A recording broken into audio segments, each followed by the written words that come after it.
இந்த ஒருநாள் போட்டித் தொடரில் நடந்த நல்ல விஷயம் கேட்ட விஷயம் என்ன என்று பார்ப்போம். ரோஹித் 57 ரன்கள், விராட் 135 ரன்கள், ராகுல் 60 ரன்கள் என முதல் ஒருநாள் போட்டியில் வீரர்கள் பேட்டிங் கலக்கியது சிறப்பு. Kuldeep Yadav 4 wicket, Rana 3 wicket, Harshdeep Singh 2 wicket எடுத்து மக்களின் கவனத்தை திருப்பினார்கள். இரண்டாவது ஒருநாள் போட்டியில் ருத்ராஜ் 105 ரன்கள் எடுத்து தனது இருப்பை நிரூபித்தார். விராட் 102 ரன்கள். நான் சரியான பேட்டிங் பார்மில் இருக்கிறேன் என்று தனது பேட்டால் பதில் சொன்னார். ராகுல் மீண்டும் 66 ரன்கள் அடித்து தான் யார் என்பதை மீண்டும் மீண்டும் நிரூபிக்கிறார். 8 ஓவர்களில் 80 ரன்கள் கொடுத்து பிரசித் கிருஷ்ணா ஒட்டு மொத்த இந்திய அணியையும் கிரிக்கெட் ரசிகர்களையும் கடுப்பேற்றினார். மூன்றாவது ஒருநாள் போட்டியில் ரோஹித் 75 மற்றும் விராட் 65 ரன்கள் என்ன சீனியர் வீரர்கள் அவர்கள் பலம் என்ன என்று காட்டியுள்ளனர். யஷஸ்வி ஜெய்ஸ்வால் தனது முதல் சதத்தை பதிவு செய்து அவரின் ஒருநாள் அணிக்கான இடத்தை உறுதி செய்து இருக்கிறார். குல்தீப் மற்றும் பிரஷித் தலா 4 விக்கெட்களை எடுத்தனர். குல்தீப் மீது இருந்த சந்தேகங்களுக்கு தனது பந்து வீச்சில் திறமையை வெளிப்படுத்தி இருக்கிறார்.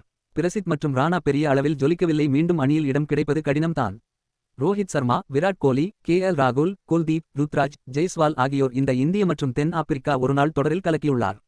ஆக மொத்தம் ஆப்பு யாருக்கு என்றால் பயிற்சியாளருக்கு தான். ஏனென்றால் அவர் நினைப்பது ஒன்று நடப்பது ஒன்று.